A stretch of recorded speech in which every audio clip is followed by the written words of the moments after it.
우리 산돌교회 목사로서 여러분들을 위해서 늘 기도하는 기도 제목 중에 하나는 우리 성도들이 예수님을 믿을 뿐 아니라 사랑하게 되는 것입니다. 예수님의 말씀을 사모하고 그 말씀대로 살고 싶어하는 마음에 감정이 우러나오는 것이죠. 그렇게 되면 목사가 예수님을 잘 전하고 예수님에 대해서 자랑도 많이 하고 또 예수님에 대해서 알려드려야 되겠는데 그런 재주가 별로 없어서 늘 아쉽고 잘 못하고 있는 것 같습니다. 그래서 오늘 본문에 등장하는 세례 요한이 참 부럽습니다. 세례 요한은 하나님이 주신 권위로 예수님을 세상에 알리는 일을 얼마나 훌륭하게 수행했는지 모릅니다. 그래서 자기 제자들마저도 자기를 쫓던 제자들도 예수님을 쫓아가도록 이렇게 해 줍니다. 그리고 어떻게 그는 이런 일을 잘 해낼 수 있을까? 가장 먼저는 우선 자기가 뭘 해야 하는지를 분명하게 안 것 같습니다. 왜 태어났고 또 무엇을 위해 살아야 할지 자기 정체성이 분명했던 것 같습니다. 왜 사느냐고 물으면 답이 금방 나왔습니다. 주님의 길을 예비하러 왔다. 자기 정체성이죠. 자기는 광야에서 외치는 자의 소리다. 누군가 와서 당신이 그리스도요? 물으니까 아니라고. 요한복음 1장에는 로고스라는 말이 등장하는데 자기는 로고스가 아니라고. 자기는 말씀이 아니라 그냥 외치는 소리라고. 사운드를 들려줄 분이라고. 그렇게 말합니다. 스스로에 대한 정체성이 분명했던 것 같습니다. 그래서 그가 주님의 길을 예비하러 왔기 때문에 그 일을 충실하게 하고자 광야에서 지내면서 기도하고 있었던 것이죠. 많은 경우에 사람들이 왜 사는지 잘 모르는 것 같습니다. 뭘 하는 사람인지 정체성이 없어서 혼란스러워하며 인생을 허비하는데 요한은 그 일에 집중하고 그 일을 추구하며 살았습니다. 분명하게 알았던 것이죠. 예수님을 드러내는 일이었습니다. 그리고 해야 할 일이 생기자 주저없이 선포하며 예수님에 대해서 알리기 시작했습니다. 그 내용이 오늘 본문의 말씀입니다. 세례 요한은 담대하게 예수님을 세상 죄를 지고 가는 하나님의 어린 양이다 이렇게 선포했습니다. 사실 오늘 본문의 날짜에서 어제만 해도 세례 요한은 예수님에 대해서 그분이 그분인가 정확하게 인지가 없었습니다. 서로 일면식도 없었던 사이는 아니었겠죠. 왜냐하면 어머니들끼리 친했으니까 마리아와 세례 요한의 어머니가 친한 사이여서.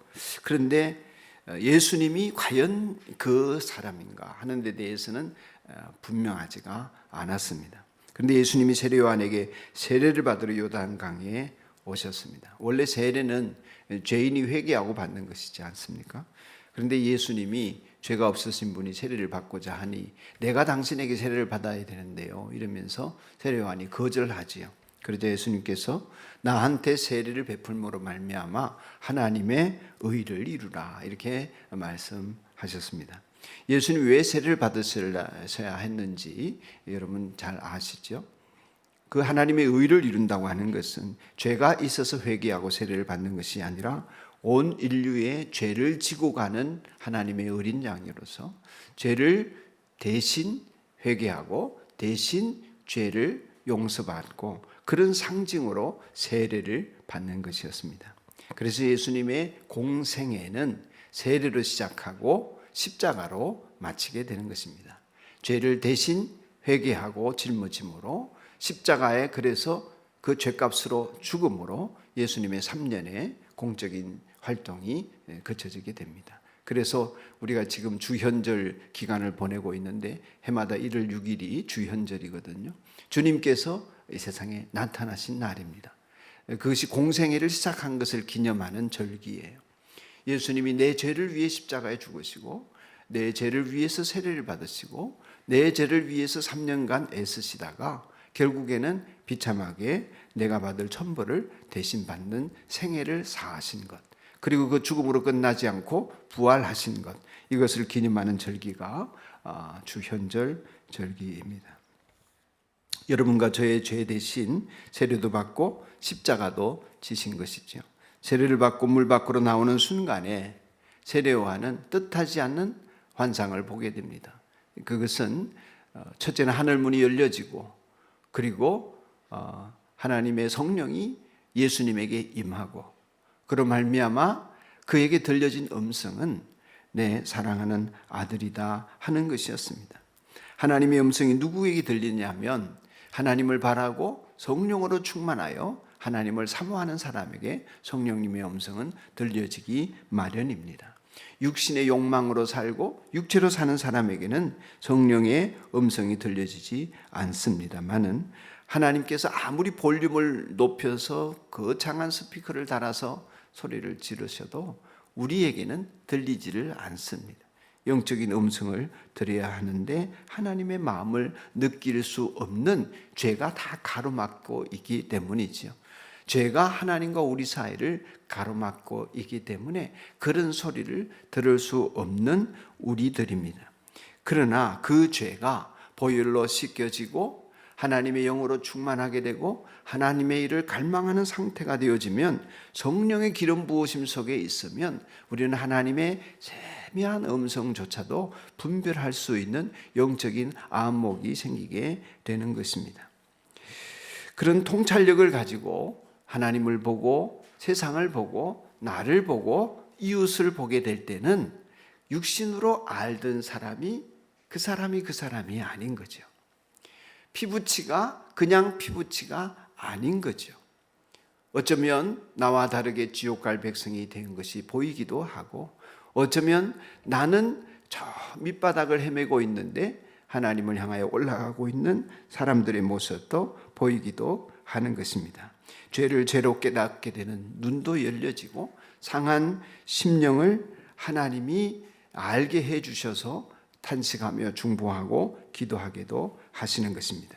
그렇게 보니까 세례 요한에게 하나님의 아들이 이분이시구나, 하나님께서 나에게 예비하라고 하신 그분이 이분이구나, 그분에 대해서 내가 증언해야 되는 것이 바로 이분이구나 하는 자의식이 강하게 올라왔던 것이죠. 그리고 예수님이 세상 죄를 지고 가는 하나님의 어린 양이다, 이 사실을 죽을 때까지 외치고 그렇게 살다가 목배임을 당하고 죽었습니다. 여기 어린 양, 세상 죄를 지고 가는 어린 양이라고 하는 표현은 이스라엘의 유월절 어린 양을 말합니다. 여러분, 교회를 좀 다니신 분은 유월절에 대해서 아시겠지만 모르시는 분들을 위해 잠시 말씀을 드리면, 이것은 3500년 전에 일어났던 출애굽 사건에서 10가지 재앙이 이집트에 미치고 마지막 재앙이 장자의 죽음이라고 하는 재앙이 이집트 전체에 미치게 되었습니다. 생명이 있는 것들의 모든 첫 태생들은 다 죽음을 당하는 재앙이 왔는데, 하나님께서는 미리 말씀하지 않고는 행하시는 일이 없다고 하셨잖아요. 그래서 모세에게 미리 알려주고 이스라엘 백성들에게 미리 알려주어서 그 재앙을 피할 길을 내십니다. 어떻게 하라고 했습니까?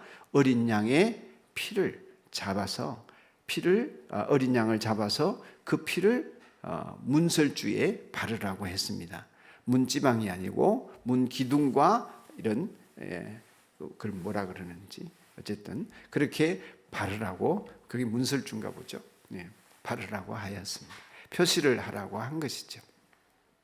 그러니 장자의 죽음을 피하기 위한 이 하나님의 방법, 하나님의 살리심의 방법이 어린 양을 잡는 것이었습니다. 어린 양의 피였습니다. 순전한 어린 양이 우리 가정을 살리기 위해서 죽어야 했던 것입니다. 그 피를 보면 내가 너희들을 지나가겠다, 죽음의 권세가 지나갈 것이다, 이렇게 해서 유월이라는 말이 생겼습니다. 영어로는 패스오버입니다. 넘어서 지나간다는 것입니다. 그런데 그 피가 없는 가정마다 그냥 죽임을 당하는 것입니다. 그 피가 없는 가정마다 죽음의 사자가 장자들을 죽게 하는 재앙이 있었습니다. 그 밤에 얼마나 집집마다 불안했겠습니까? 또 어떤 집안들은 무시하면서 그냥 살고 싶은 대로 살았겠습니까? 어떤 가정은 잔치를 하는 가정도 있었을 때고, 어떤 가정은 가족들끼리 오락을 하는 가정도 있었을 때고, 어떤 가정은 그냥 일찍 잠자리에 든 가정도 있었을 것입니다. 그러나 이 소식과 이 메시지를 들은 사람들은 떨면서 문설주에 피를 바르고 죽음의 사자가 지나가기를 기다렸을 것입니다. 혹은 그 얘기를 듣기는 들었는데 어떤 유대인은 그 피를 바르지 않고 믿음을 거기에 포함시키지 않고 무슨 그런 일이 그런다고 사냐? 그런다고 그렇게 안 한다고 죽겠어? 이러고는 그냥 그 일을 안 하고 유대인임에도 불구하고 이스라엘 사람임에도 불구하고 있었을 수 있겠지요. 또 옆에 있던 이집트 사람이 자기 친한 이스라엘 사람이 뭔 짓을 하니까 자기도 따라서 했거나 그 집에 들어가서 숨었을 수도 있었겠지요. 그 신분이 어떻든 민족의 혈통이 어떻든 그 피를 바른 집에 있으면 살리라 한 약속대로 그 집에 있었던 사람은 살아났고 그 집에 없었던 사람 또는 그 집에 있으면서 피를 바르지 않은 사람은 죽임을 당했던 것입니다. 죽음을 면하는 것은 개개인의 성정이 좋거나 아니면 행실이 바르거나 의로워서가 아니라 죽음을 면할 수 있었던 유일한 이유는 피를 발랐기 때문입니다. 어린 양의 피를 문설주에 바르라고 하신 하나님의 말씀대로 순종해서 이루어진 은혜인 것이죠. 세례요한은 예수님께서 세례를 받으실 때에 성령이 임하는 것을 보고 알았습니다. 이분이 십자가에 피 흘려 죽임을 당함으로 우리를 살릴 뿐이다. 그 유월절에 어린 양으로 우리의 죄의 짐을 지고 모든 죄를 이스라엘의 운명을 어린 양이 피 흘려 죽음으로 말미암아 그 피가 문설주에 발림으로 말미암아 이스라엘이 살아난 것처럼 우리가 저분으로 말미암아 살게 될 것이다 하는 것을 즉각적으로 알았던 것입니다. 이분이 죽기 위해 왔구나. 이분이 나를 대신해서 인류를 대신해서 죽기 위해 왔다는 것을 알았습니다. 사랑하는 여러분, 우리도 그저 이런 영적인 안목은 아니더라도 사람이 조금 경험이 많아지고 영민해지면 사람을 보면 즉각적으로 알게 되는 것들이 있지요. 얼굴에 웬만한 사람들은 그 얼굴의 삶이 쓰여 있습니다. 꼭 관상쟁이가 아니어도 알 수 있습니다. 아, 사기꾼이구나. 아, 거짓말쟁이구나. 우리는 어느 정도 알 수 있습니다. 왜냐하면 얼굴에 씌어지기 때문에. 그래서 얼굴이 얼의 굴인 것입니다. 여러분의 얼이 어떤지를 알 수 있게 만들어주는 것이죠. 기도 많이 한 사람, 성경 많이 읽고 묵상을 많이 하는 사람, 마음의 평정심을 잃지 않기 위해서 하나님을 사랑하며 천국의 소망이 있는 사람, 얼굴이 날이 갈수록 다르게 되어 있습니다. 그런데 세례요한은 예수님의 얼굴에서 세상 죄를 지고 가는 하나님의 어린 양, 다른 사람의 죄를 대신 지려고 하는 그 결기가 느껴지는 모습을 영적으로 보게 된 것입니다. 사랑하는 여러분, 어떤 사람이 인생을 잘 살게 될 것 같습니까? 제가 서두에서 우리 성도들을 위한 기도를 하는 중에 여러 기도 중에 하나가 우리 성도들이 예수님을 사랑하고 예수님을 믿고 그 예수님의 삶을 쫓아가는 것이라고 했는데, 예수님을 믿고 사랑하게 되는 것이야말로 인생을 가장 잘 살게 되는 길이라고 저는 확신합니다. 예수님이 보이는 사람입니다. 보게 되고 예수님을 만나게 되고 예수님을 알게 되고 예수님과 사귐을 갖게 되고 그 예수님을 믿게 되는 사람이 인생을 잘 살 수 있습니다. 왜냐하면 예수님 당신이 길이고 진리고 생명이라 하셨기 때문입니다. 예수님이 길이라고 하신 것은 우리 인생의 문제의 해결자라는 뜻입니다. 길을 몰라서 헤매본 일이 있으시지요. 우리는 인생의 사용 설명서를 모릅니다. 나름대로 살아가죠. 만드신 분이 아는데 하나님이 아십니다. 그렇기 때문에 예수님이 창조 때부터 계셨던 그분이 나의 길이 되시는 것입니다. 그래서 그분을 만나면 인생을 잘 살게 되어 있습니다. 그리고 예수님은 진리라고 하셨습니다. 진리라고 하는 것은 정의를 이루는 유일한 분이라는 것입니다. 이 땅에 거짓이 가득 차 있습니다. 거짓이 가득 차 있기 때문에 부정하고 부패한 사람들이 불의한 일을 하면서도 자신이 진리인 것처럼 속입니다. 그래서 이 땅에는 정의가 없습니다. 그래서 반드시 심판이 있어야 되고 하나님의 마지막 정의를 이루시는 그 역사가 꼭 있어야 되고 지옥이 반드시 있어야 하는 것입니다. 그래야 진정한 정의가 성취되어질 것이기 때문에 그렇습니다. 그러나 세상에서는 불의한 일이 일어나도 그걸 가려낼 방법이 없는 경우가 대부분인 것이죠. 진리를 이루실 분이시고 정의를 이룰 유일한 분이시다 하는 것입니다. 그리고 예수님이 생명이라고 하셨습니다. 우리 안에 우리 인생의 평화를 추구하셔서 구원을 이루게 해 주심으로 말미암아 참된 영생을 얻도록 하여 주시는 분이시라는 것입니다. 천국에 이르도록 예수님을 바라보며 사는 이런 사람이 복될 수밖에 없고 잘될 수밖에 없는 것은 그분이 우리의 모든 것이 되신다 하셨기 때문입니다. 세상의 모든 종교 지도자들은 모르겠다 그랬습니다. 모릅니다. 본인도 죄인이기 때문에 길도 모르고 진리도 모르고 생명을 줄 수도 없습니다. 그냥 열심히 도를 닦아라, 노력해라, 애써라, 선행을 하면 천국을 올 수도 있을 것이다. 이런 것들이 타 종교들의 가르침입니다. 예수님은 내가 길이다, 내가 생명이다, 내가 진리다 하셨습니다. 이 예수님을 보지 못하면 우리 인생은 길이 없습니다. 구원도 없습니다. 평안도 없습니다. 성공도 없습니다. 멸망과 심판이 기다리고 있습니다. 그래서 히브리서 기자는 믿음의 창시자요 완성자이신 예수님을 바라보자 그랬던 것입니다. 예수님을 보면 결국에는 우리 안에서 살아갈 길들이 뚜렷하게 되고 문제가 해결될 가능성들을 분명하게 보게 되는 것입니다. 예수님을 바라본다는 것은 그 어린 양의 피로 내 죄를 씻지 않으면 나는 멸망할 수밖에 없는 존재라고 하는 것을 알게 된 것입니다.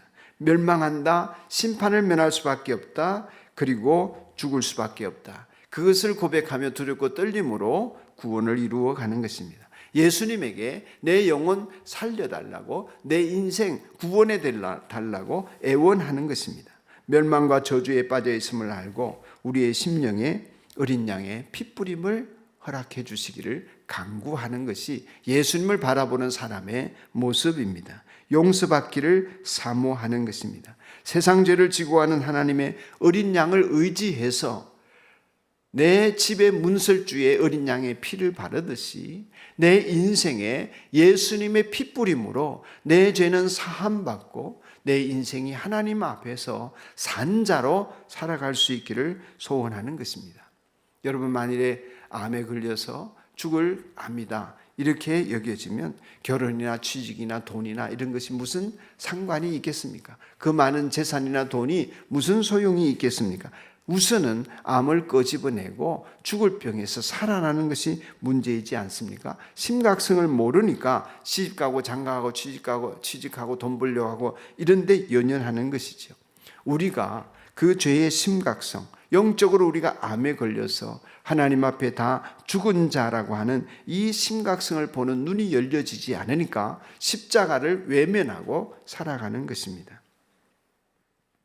저는 어린 시절을 가정의 따스함을 못 느끼고 살았기 때문에 오직 하나님만 의지해서 생존하기에 급급했습니다.